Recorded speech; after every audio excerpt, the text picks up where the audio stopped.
Spirit, Holy Spirit, God, you dwell within my heart.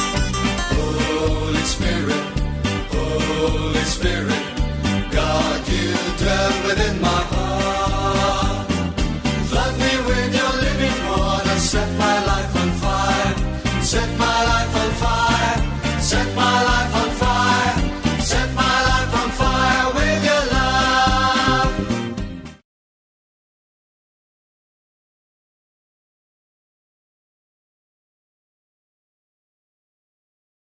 We are creation. We are a creature. God is creator. How can a creature understand the creation? But it is possible how the creator himself give a software of understanding. The software has to be open, then slowly you may understand as much as the creator want to allow us to understand, not complete.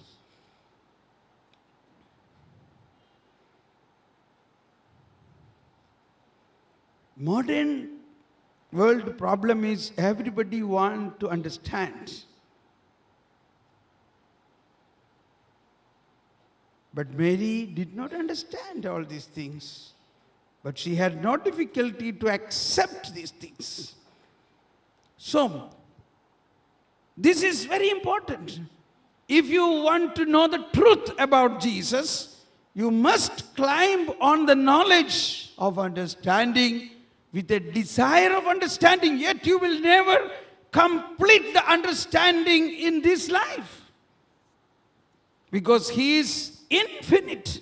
How can you understand something infinite? Yet you can desire. Only you can desire. You will never understand completely. So, in this process, what we can now do is renounce all other understanding for the sake of understanding Christ. So that's what St. Paul says in Philippians chapter 3, verse 8 to 11, or rather even from 7 onwards.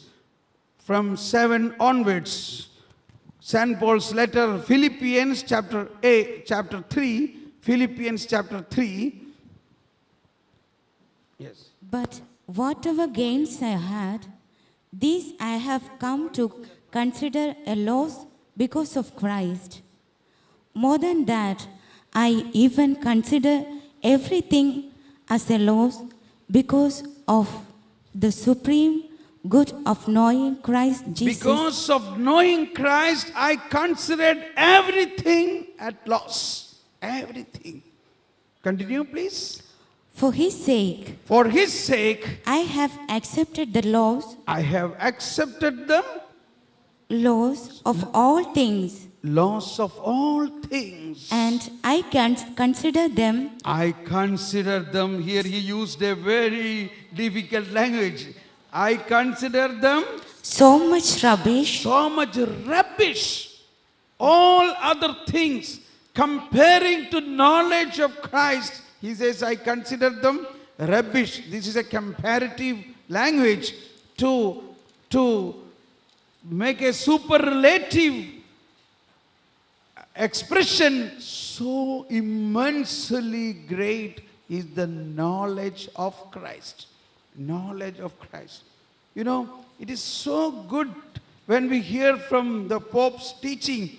Every day, whatever he speaks will have a content of the knowledge of Christ. And the whole book, Jesus of Nazareth, when he released, he also said, what today, even after 2,000 years, what is missing in the world is, even after 2,000 years of Christianity, what we are missing is the knowledge of Christ. Knowledge of Christ. Knowledge of Christ. We still to know Christ completely. We are yet to know. We have still not understanding Christ completely. knowledge of Christ. Why we are not able to understand? It is also connected with holiness. As our holiness increases, the understanding will increase. How can we understand with an unholy thinking? A man is as he think. If our thinking is of earthly, how can we receive the heavenly ideas, the heavenly knowledge? How can we understand heavenly things? This is again a matter of holiness. But as so, continue please. And be found in him, not having any righteousness of my own based on the law, but that which comes through faith in Christ, the righteousness from God, depending on faith, to know him and the power of his resurrection. To know him and the power of his resurrection. And the sharing of his sufferings. Sharing of his sufferings. By being conformed to his death. Yeah, continue. If somehow I may attain the resurrection from the dead. Continue. It is not that I have already taken hold of it or have already attained perfect maturity. Okay. So, if you read, it comes like this: to know him, and next is to gain him, to attain him. It is written attain, to gain him. How can you gain him, somebody if you don't know him? So, know him means to be totally one with Christ. Okay, now I stop here little bit about Jesus. Now let's go into Holy Spirit. So our point is, the first 3 points in the leaflet is Father, Son and Holy Spirit, the most holy Trinity. The most holy Trinity. So Jesus in the Last Supper explained about the Trinity. The Trinity is already with us. So first, this is in chapter 14. I will not be able to explain completely now, but you can climb on. You can study this. Open John chapter 14. John chapter 14. Please keep it open. I will show you few steps how to study this chapter 14. This could be a homework for you. Okay. Yeah, change over. Thank you, Lord. Praise you, Lord. Please read 1 to 6 now. All of you, please read 1 to 6. All of you, please read 1 to 6. Please read loudly. 1 to 6. Do not let your hearts be troubled. You have faith in God. Have faith also in me. In my Father's house, there are many dwelling places. If there were not, would I have told you that I am going to prepare a place for you? And if I go and prepare a place for you, I will come back again and take you to myself, so that where I am, you also may be. Where I am going, you know the way. Thomas said to him, Master, we do not know where you are going. How can we know the way? Jesus said to him, I am the way and the truth and the life. Yes. So here, he is now explaining the Trinity. First he said, believe in me and what is the word first? Believe in me and you have faith in God, have faith also in me. Faith in God and also in me. Why he said these two aspects of faith? There are two aspects of faith. First is an aspect of faith, knowing Jesus. Believe in me, have faith in me. And faith in God. So here he meant that he is explaining the Trinity. Then he says, in my Father's house there are many mansions. I will take you where I am. So, this whole explanation we will understand only by the end of this chapter. So he is now step by step revealing the Trinity just before his passion. At the last moment, as a last message, very powerful message, I will take you where I am. This is the perfect state of holiness. That is eternal life, that is heaven. But finally, what is heaven? Finally, heaven is the condition of soul totally united with the most holy Trinity. I will take you to where I am. Then he explained this last point, that is word 6. I am the way, the truth, and the life. So, that is the second person of the Trinity. The second person of the Trinity, Jesus, is the way to enter, which he mentioned in many other places, like, I am the door. No one will come to the Father without me. There are reasons for this. The first reason is, again, knowing Christ. When we know Christ, what is his personality? His personality, his nature is true God. At the same time, he is true man. True God and true man. How much he is true God and true man? 50-50? 50-50? 100%. So is he a 200% man? He is 100% man. At the same time, he is 100% God. He has a divine nature and a human nature. He has a divine will and a human will. He has two functions. Two functions. What are the two functions? He has a divine function, totally united with the Trinity, and also he has a human function, totally united with the humanity. Now we saw today's reading. He was praying. He was in prayer on the mountain. Then he understood the human situation of his disciples there, okay? They are in the midst of the sea. Oh, terrible. This message he get immediately. Why? He is human and divine. So, immediately his divine functions start working. Like a helicopter, he went down and started walking on top of the water. Is it a human function? Is it a human function? A divine function, but in the human personality. He is truly God. At the same time, he is truly man.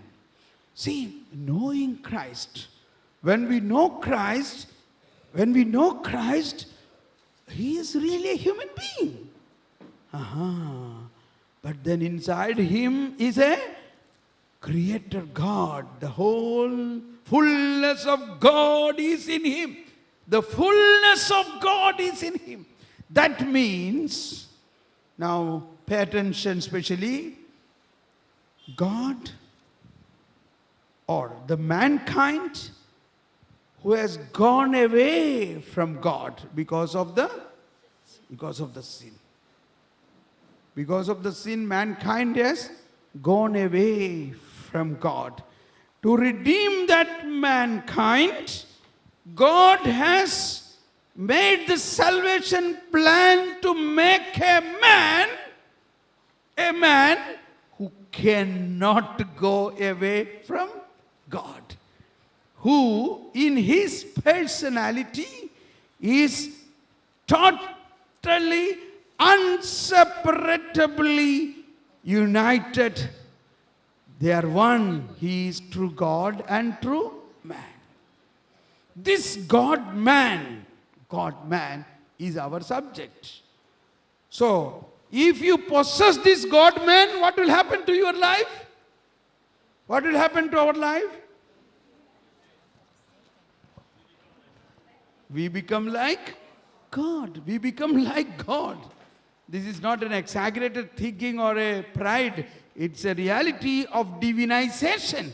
We become like God means our nature will be divinized. Our nature will be divinized.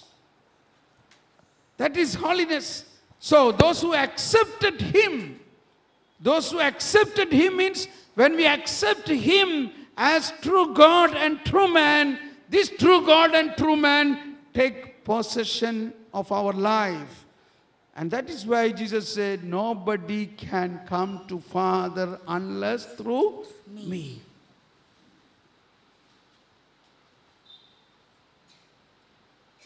Oh, I tell you, the moment you recognize He is true God and true man, that time itself, our life will have a tremendous change.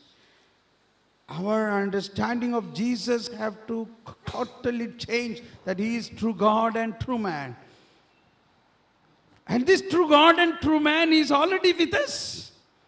So that is the second person means. And it is He who reconciled with us with the Father. It is He who already taken over our sins. It is He who already redeemed us. It is He that the door to the heaven. So that is the second person. Now, as we further coming, word 9 and 10 in the John's Gospel chapter 14, he is further explaining about the Father. So here Thomas is asking, we don't know the way. These are persons for us. These Thomases are, we are these Thomases. These are for our own sake. Now the next person is Philip. Philip said, I do not know Father, he said. So Jesus said, Philip, all these days I was with you, still you do not know me? All these days I was with you, Philip. Please read that. Philip said to him, Master, show us the Father, Show us the Father. and that will be enough for us. So the first Thomas was related to show us Jesus. Now, show us Father. That is enough. And then what was Jesus' answer? Jesus said to him, Have I been with you so long a time? Have I been not with you so long a time, still you do not know me? Philip, Can you take your own name and ask this question? If you want to see the Father. In place of Philip, you put your name. And Jesus is answering you. Come on, say loudly. Master, Master, show us the Father, show us the Father. and that will be enough for us. That will be enough for us. Jesus said to him, Jesus said to him, Have I been with you have I been with you for so long a time, for so long a time, and you still do not me, Philip? and you still don't know me? Thomas Paul? Oh, you didn't get the point, eh? Did you get the point? Then why are you silent? I thought you will be more spontaneous. You are supposed to be in a charismatic retreat, not a contemplation retreat. Okay, everybody, once again louder. Have I been with you Have I been with you for so long a time, for so long a time, and you still do not know and me? you still Jane. do not know me, Thomas? Ah, okay. This is a fact. We still do not know.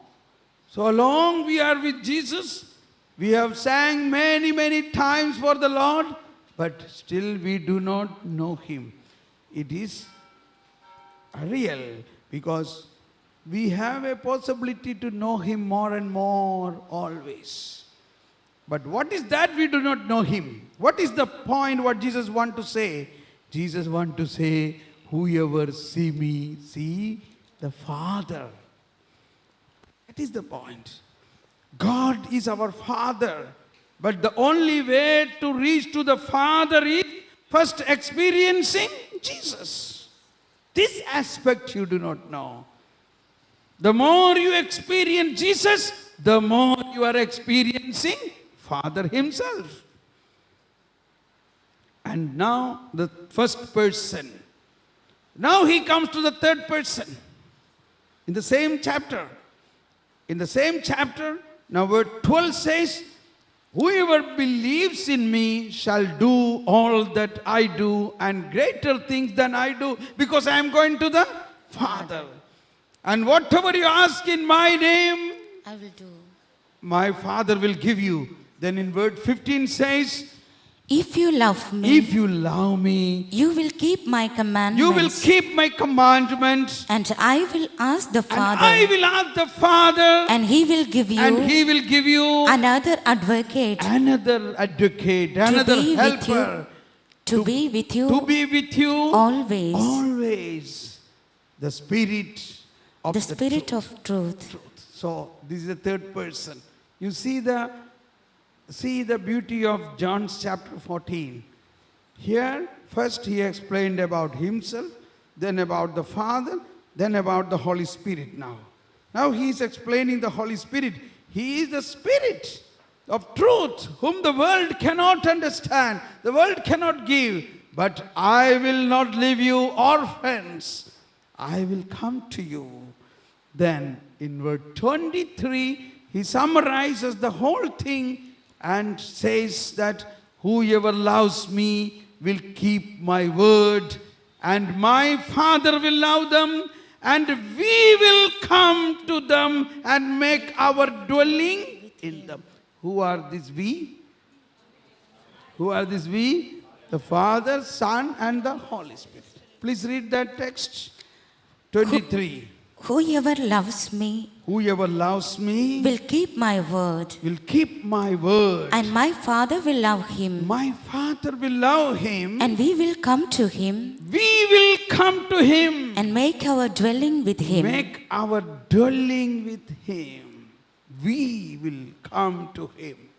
We will possess that person. We will dwell in them. This is the super experience. This is the most holy Trinity.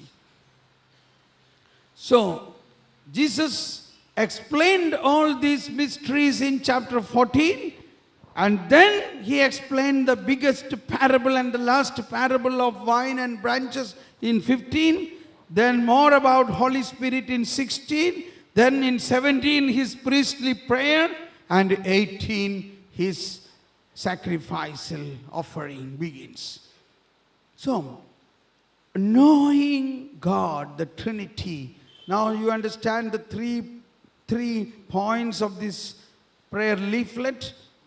These 3 points, when we recognize, when we pray, we must focus that the Trinity is within us. God is with us. It is possible to pray to God within us. Suppose, you have noticed when the priest was celebrating the Holy Mass, many a times before the beginning of the prayer, he said, "The Lord be with you." He invited us, let us pray. Okay, we are ready to pray. But prayer do not begin there. Then the prayer begins with this, "The Lord be with you." And also with you. So now the prayer begins. The prayer means our union with the Trinity. Our union with the Trinity. Often, when we become more and more knowing God, our prayer will become more and more solid, or more and more prudent, more and more strong. See, there are times we used to speak all our problems to God. It may take 1 hour or more. Okay? But I would say, don't spend 1 hour to explain your problem to God. Why? He knows our problems. So, in one sentence, you can complete this prayer. "Oh Lord, you know everything." The Lord will be very happy. He says, "At last you know that." See, this is the way. At last you know that I know everything. So then what is prayer? You say, Lord, you know everything. You know the problems in my life. You know everything. But now I wait. You give me solutions. Speak to me, Lord. See, we have to have a total turnaround about the methodology of our prayer. We are so much accustomed with some rituals, some verbal exercises, some formulas. That is not going to make us holy. Holiness is the complete living experience of the most holy Trinity with our soul. A living experience. It is possible. That is what the whole Eucharist and all our sacrament means. Is it? I was many times in North India. It's another totally different situation there. Evangelization is very interesting. So once a Hindu leader was asking me, we were having a chat where he wanted to know more about Jesus, etc. So he began like this: you people worship your God and you also eat him. What is this? You got the point? He says, you are worshipping God and at the end you eat him. What is this?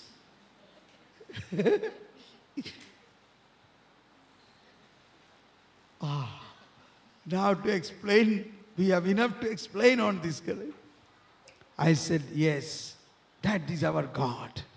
We eat him. It is not we eat him. It is that he eat us actually. He really want to merge with whole life of ours. Therefore, he offered himself, come on, I want to totally united.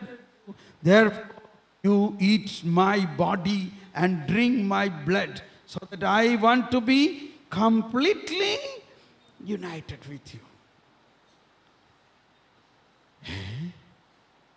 That means immediately you can be holy? Yes, immediate. See, very quickly he got the real point. No?